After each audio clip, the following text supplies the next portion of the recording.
The marble floor was cold through my socks. That's what I remember most of the night my father screamed at me to get out. Not his face red and swollen with rage. Not my mother staring at her hands. Not my younger brother who wouldn't look at me. Just the cold seeping up through my feet, as if the house itself was already rejecting me. I don't know what started it, some small thing. A comment about a business decision. A disagreement about a supplier. It doesn't matter. What matters is that when he pointed at the door and told me to leave, every person in that room nodded. My mother, my uncle, they all agreed I should go. I didn't cry. I didn't beg. I just stood there for a moment, feeling the cold, and then I walked upstairs and packed one bag. Clothes, my laptop, my phone charger, nothing else. In the morning, I drove to the lawyer's office before anyone was awake. The castle, the private island, the estate we'd owned for 3 generations was in my name. My father had transferred it to me 5 years earlier, a tax strategy he'd been proud of. I signed the ownership papers over to a holding company I'd created 6 months before. When I first started noticing the way my father's hand lingered too long on my shoulder, the way my mother's silence had grown heavier, I paid the taxes in full, 90, $5 million.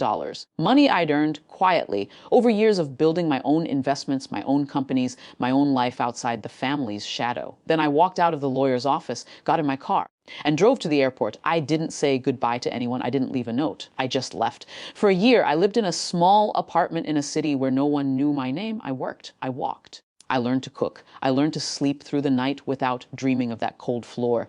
Then the letter arrived. It was from my mother. Not a long letter. Just a few lines written in her careful, elegant handwriting. She said my father was sick. She said the businesses were struggling. She said they needed help. I didn't respond. A week later, another letter. This time from my brother. He was more direct. He said the family was in trouble. He said they'd made mistakes.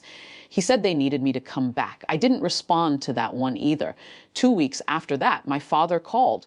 I didn't pick up. He left a voicemail. His voice was thinner than I remembered, quieter. He said he was sorry. He said he didn't mean it. He said they all missed me. I listened to the voicemail 3 times. Then I deleted it. A month later, I flew back, not because they asked, because I wanted to see the look on their faces. I met them in the lawyer's office. The same one where I'd signed the papers a year before. My father looked smaller, older. My mother wouldn't meet my eyes. My brother kept clearing his throat. The lawyer explained the situation. The family businesses were in debt. The castle, my castle now, was the only asset left that could save them. They needed me to sell it or to lend them the money against it. I listened. I nodded. Then I spoke. The castle is mine, I said. It's not for sale. It's not for loan. It's not for anything. My father started to speak, but I held up my hand. I will, however, offer you a job. All of you. There's a property in the south of France I acquired last year. It needs a caretaker. The pay is fair. The work is honest. You can start next month. Silence. My brother's mouth opened and closed like a fish.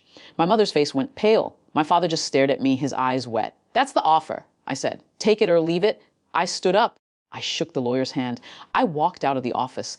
I didn't look back. They haven't called. Not yet. Maybe they will. Maybe they won't. It doesn't matter. The cold floor is just a memory now. And I'm wearing shoes.